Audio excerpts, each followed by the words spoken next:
Welcome to another episode of eBay Scavengers. This is episode 36, and Jay and Ryan are talking about our process and how we make a living on That's eBay. right, from the East Coast. Not quite the coast, but that's fine. So we've been getting a lot of questions about different parts of our process, so we thought we would just say the entire process.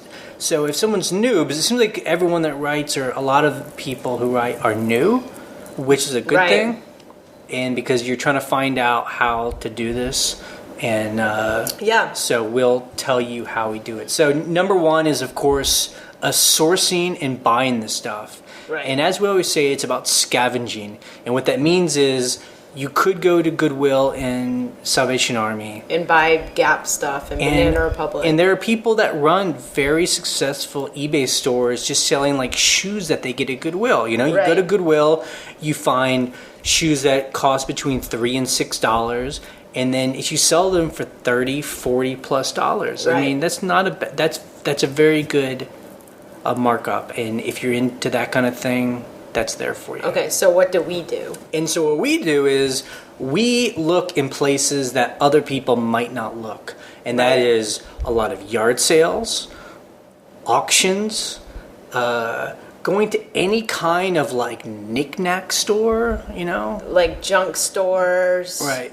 We've gone to like house rebuilding stores like we mentioned before. Right. And so it's all about, going to places, and very often these kind of stores will have stuff they're just trying to get rid of. Something that's been sitting in the corner for a long time. They have a lot of it, and they're just willing to get rid of it. That's what we're going after. Yeah, so basically we try to get stuff that no one else around us in our area thinks is valuable for the cheapest price possible. Right. Because it might not be valuable in our small regional area, but if we put it on the internet, it's going to sell to another part of the country or part of the world. Right.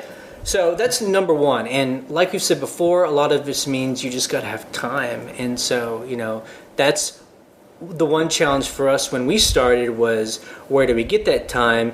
That was kind of chosen for us because we started this back in 2008 when the economy was really bad and we were having problems getting work. So we were just like, we have nothing but time. Let's do something. Yeah. So the next thing is organizing. And that is probably pretty easy at first. You just start throwing it into the corner. Now, what you mean by organizing is we bought a bunch of stuff at the thrift store and yard sales and whatever over the weekend, and it comes into our house. Right. What happens then? Right.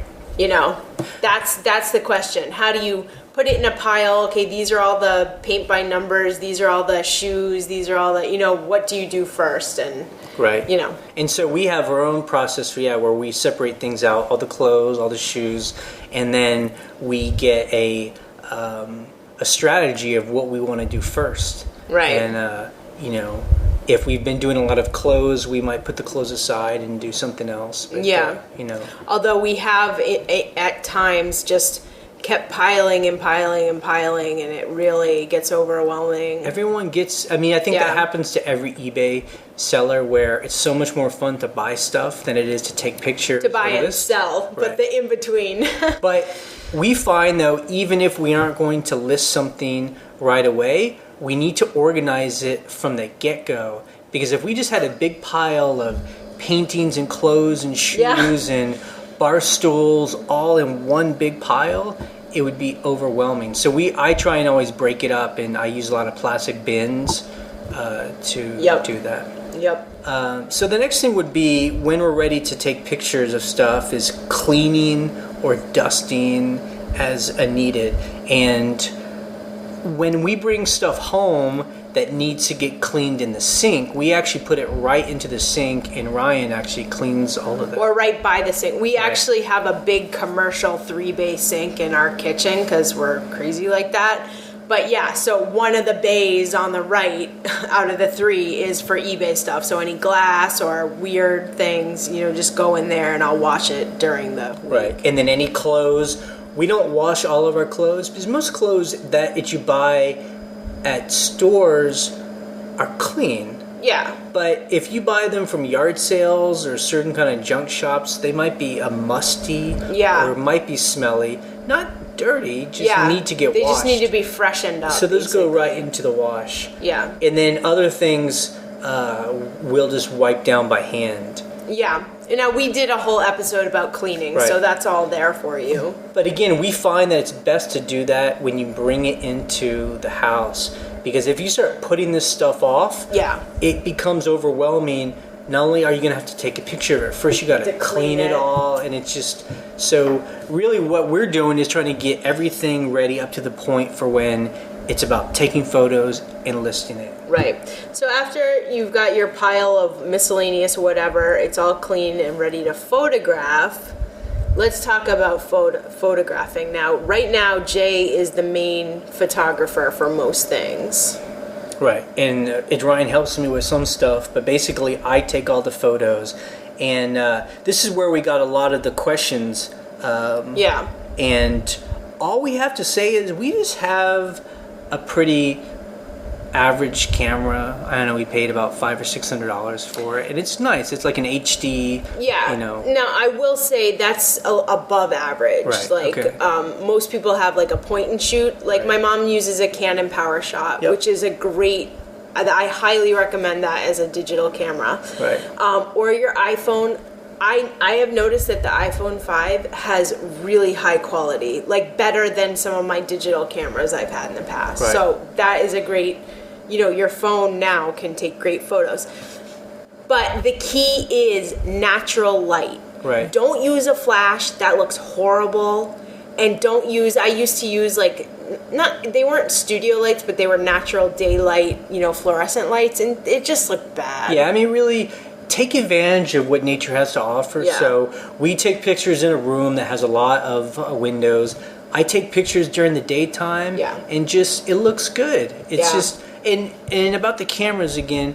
The main thing is that if you have a camera from the past 18 months, 24 months, it's probably totally adequate because really some of the cheapest cameras now are HD. They take 1200 pixels. It's amazing. So really this is a point not to go cheap on. If you have a camera from like 1998, it's not going to work. It's just technically not going to be possible. Don't use a Mavica. Right. So I mean, don't go out and buy a $3,000 camera. Right. But at the same time, just don't use the cheapest around. Right. I will say we did bump up to a nice camera because we do other technical work with that camera. True. But we like it. Right. But I had to really pull teeth to get I know. Ryan And to you know what? money. And our eBay photos look really, really, really nice. We, for 2.5 years, we took all of our pictures with an iPhone 1. First generation iPhone. So and it was fine. And we made thousands of dollars. So it's all good. So again, just to recap, natural lighting, if you can do it during the day. No flash. Please, God, don't use a flash. And then use a clean background. Like I notice some people will use like some crazy pattern background. It's distracting. Use a white sheet. Use a white wall. Right. Use a plain wooden floor or wooden table. That always looks nice. The things I hate are when people take a photo like I've seen people take photos like on the top of their washing machine. I'm just like, what are you doing? I mean, I basically have or whatever a nice stool that I put in wooden stool, that I put in front of a white wall, right? And I just take pictures against like that. Yeah, it is. I mean, I always find it fascinating to look at other sellers' pictures, and you can start to kind of pick apart their life because you can see like the clothes on the floor or like something in the background. It's very interesting, that people don't really think about that kind of thing. Now, I did want to mention one thing about photographing clothes, because a lot of people do just throw, clothes on a hanger and put it on the back of a door, which is fine. A lot of people sell a lot of clothes like that. But it is nice to model clothes sometimes if you have a partner who can model them.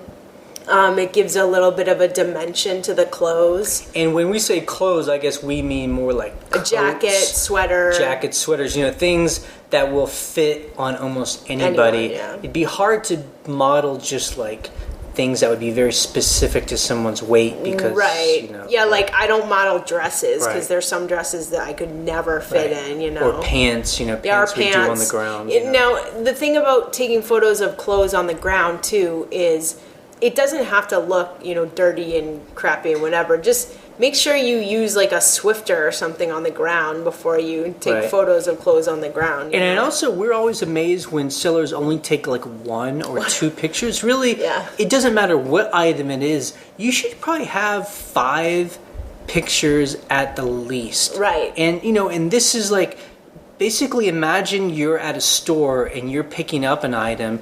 Think of all the different angles you want to see that thing. You Right. know, front, back, bottom. If it has a tag Always do the tag. or brand, you know, show the size. Yeah. And this too covers your own ass because if someone complains about they get it and they aren't happy and they're talking about the size, if you take a picture of the size, that covers you. Right. Because you've shown that info and eBay will take your side. I have shopped for things before where people didn't show the tag, like the brand name of like a designer sweater, and I'm like, how are you selling this and claiming it's that? And what if I get it and it's not that? You know, how could I prove it? Yeah, by the way, we're the worst eBay buyers because we're so picky. Yeah. But that's another story. Worst. The other thing is you always want to take photos of flaws. Yes. So, you know, some sellers like to buy items that are only brand new, and that's so cool. Or close to new, yeah. That's so cool because it's really easy.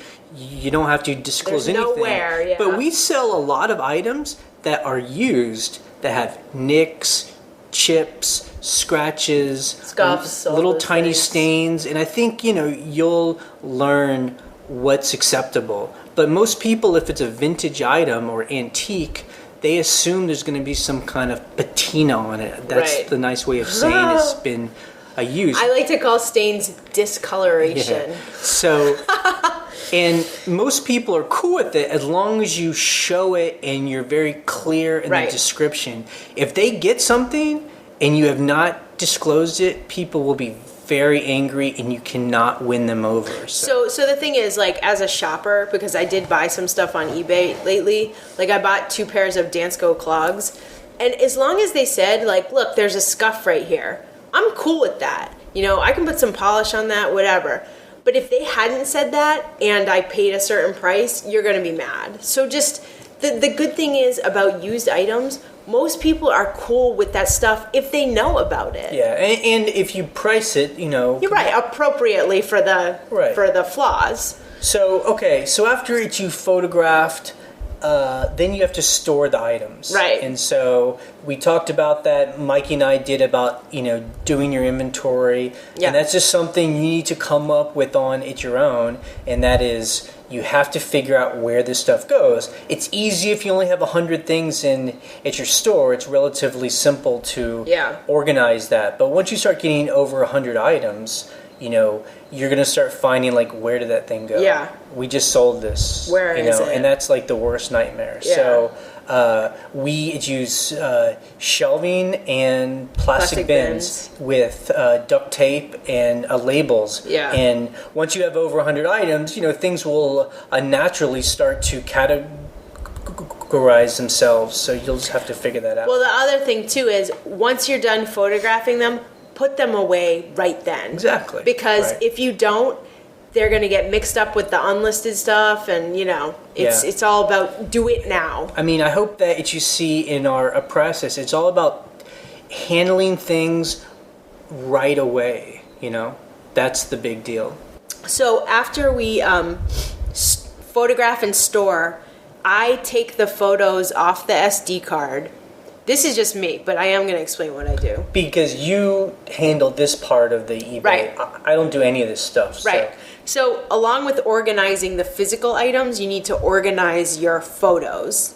So what we do is actually, I forgot to mention this, was when we're taking photos of things, we have these like stenographer notebooks that have like a line down the middle, and we write all the title description and all the measurements and any flaws in the notebook.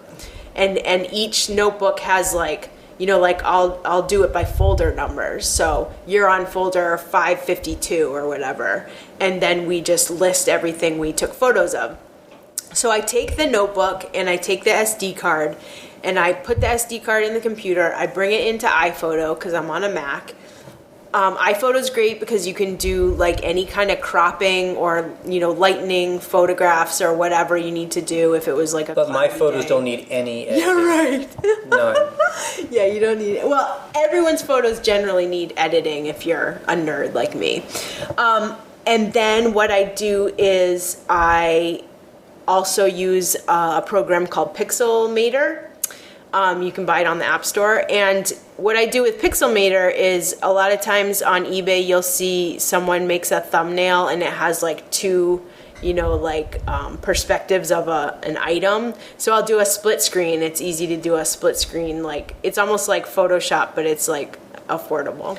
And that's because you're trying to get the best picture possible for that first thumbnail, because when people are scanning through items, I know I do, I go to stuff that really looks good in the picture. Yep. So sometimes that split screen is a way to like draw a person in. Yeah, so I'm editing photos, and then what I do is I organize them into the numbered folders. So Jay's on folder 552, and then I number all the items, like item number 1 was a jacket, and then I put all the photos of that jacket in the folder.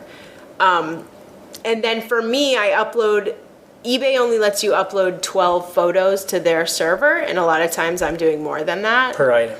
Per item, yeah. Per listing. But, I mean, mostly we don't go over 12, so... But I host everything on my own server, number 1, because I'm a tech nerd, but number 2, because I like to have my photos inside the description. And there's no way to do that through eBay photo hosting. So right. I write up my own HTML template. That's just me. I'm a nerd. That's how I do it. Because we like that, because when you go to an item, not only are those photos up in a little corner that you can scroll through. Right. When you scroll down the page into the description, where most people only just have some text, we actually have all those photos embedded. Yeah. And they're actually bigger. So yeah, they're bigger than the thumbnail, so you can really see the detail. And yeah, that's my preference. That's how I've done it. Now, if you use if you're on the Mac and you use something like Garage Sale, you can build a template like that and host all your photos on eBay. So that's the easy way. That's not how I do it, but that's fine. Yeah, and I just host my photos on my own server. It's like, you just buy server space and you FTP it. And now a listing. So once you do that, then you have this folder. And normally a folder, I'll take pictures no more than 20 things. 20 items per folder, yeah. 20 items at a time. Right. So that's why we always say just do 20 things list 20 a day. things. That's a lot. We don't always do that, but that's like the goal is 20 things. So now you're going... So now what I do is I have a pile of notebooks that I go through, and I look through my folders on a particular day, and I decide what do I feel like listing today. And then I use my own template, or, some people use Garage Sale, some people use, I don't know what PC people use, but whatever. So yeah, I just list on eBay the site. I just go through on Firefox and just list that way. Yeah.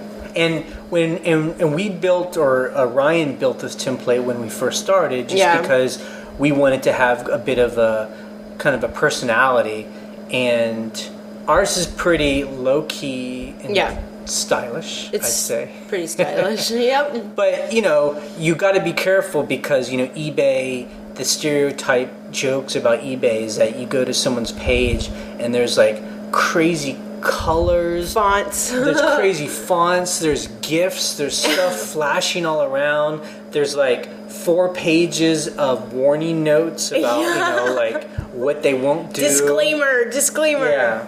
And so, we're all about making your own template if you end up having your own store, just because it helps you kind of stand out from the guy that just kind of takes a picture with his phone and posts it. Right. But again, just, don't spend any money on it, but just try and...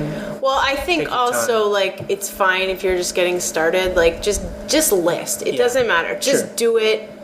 when I first started, it was just listing, whatever. And then I took the time to do an HTML template because I'm a web designer from the beginning. Yeah. But, you know, that's just us. That's what we do. Yep. Okay, so after you've listed, hopefully within 5 minutes your items are selling. That does happen sometimes. It's very rare. But so how do, you know, we're selling and we're getting a lot of questions and we're getting offers. So the next step is once your stuff is online, you have to manage customer service. Right. So it's almost like at that point we have this store and we're at the counter and especially when you start building up a bigger inventory, we get maybe 5 to 20 questions a day.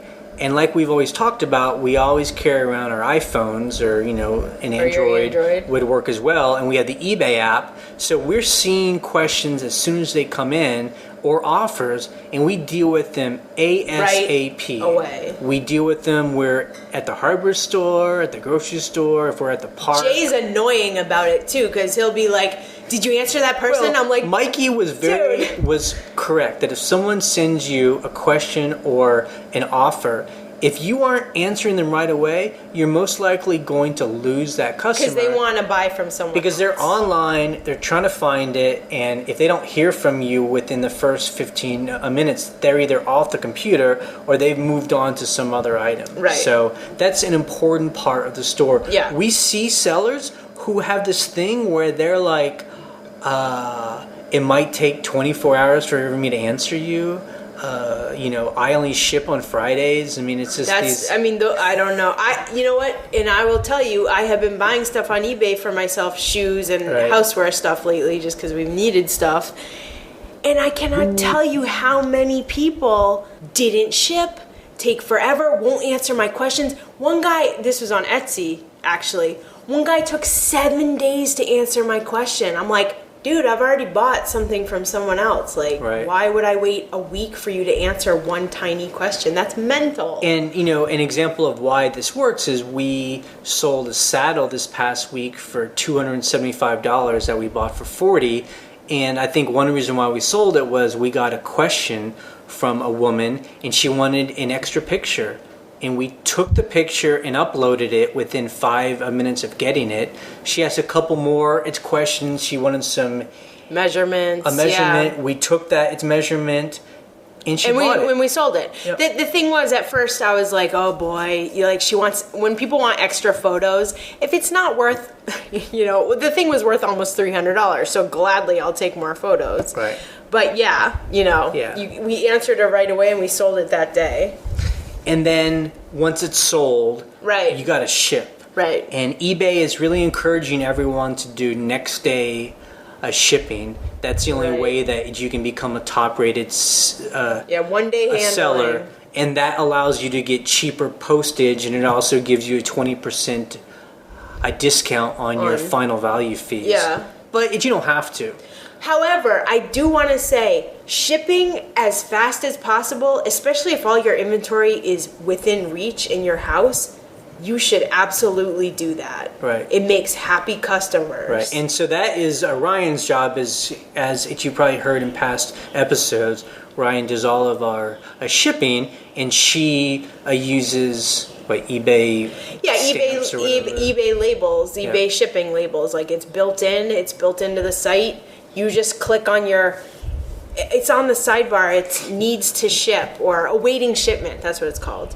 You just click on that, you're like, what do I have to ship that's sold within the last 24 hours? Or you can see 31 days, whatever. And then you just click print label. Like, makes my life and then so easy. It prints on a piece of paper just out of its printer, and then you tape it on there. Or Ryanne and her mom has gotten smart, and she prints it on sticky labels. Yeah, I actually buy them on eBay. They're made for labels where they're cut in half. They're perforated, so you print one label on one side, one on the other, and you've got 2 labels on one paper. It's awesome. And, you know, we have a pretty rockin' store, thank God, and we sell. When it's good, we're selling 5 to 10 items a day. So shipping takes you like an hour. Yeah, I mean, man, if there's a weekend where things are like really good, I mean, it'll take me an hour or so, depending on the items, to ship. luckily, I am a shipping nerd. I've always been a postal nerd, so I enjoy it most of the time. You know, I have fun. I love printing postage. I love throwing it out on the front porch and having my post person take it, and then 2 days later it's at someone's house. That is the coolest thing to me. If you don't like shipping, you're going to have a tough time, like, doing eBay. Yeah, I mean, especially if you're just taking stuff to the post office, like, I could see how that would become very tiring. You got to learn to print your shipping at home. Print the labels. And then you just go through the post office website, and you can tell them online to come pick up. It's USPS.com/pickup. Right. That's so all it if you is. live in a home, you can tell them to go around back. I think. Yeah, you can tell them where it's going to be. Is it going to be on your back porch? Is it going to be in the mailbox? Right. You know, whatever. I don't know what Mikey people would throws do. it in his car. Yeah. Yeah, especially like if you live in a rural area, it's like no big almost anything goes. But I don't know what people would do if they lived in like an apartment. I have no idea. But and then the last thing is then dealing with any issues. You know, 95% of what we sell goes out the door, goes to the person, and either we never hear from them again or they give us good feedback. Right. That's a majority of the time. But, 5% of the time, maybe less, 3%. Yeah. I mean, we hear it from people. You know, there's a problem, they want to return it.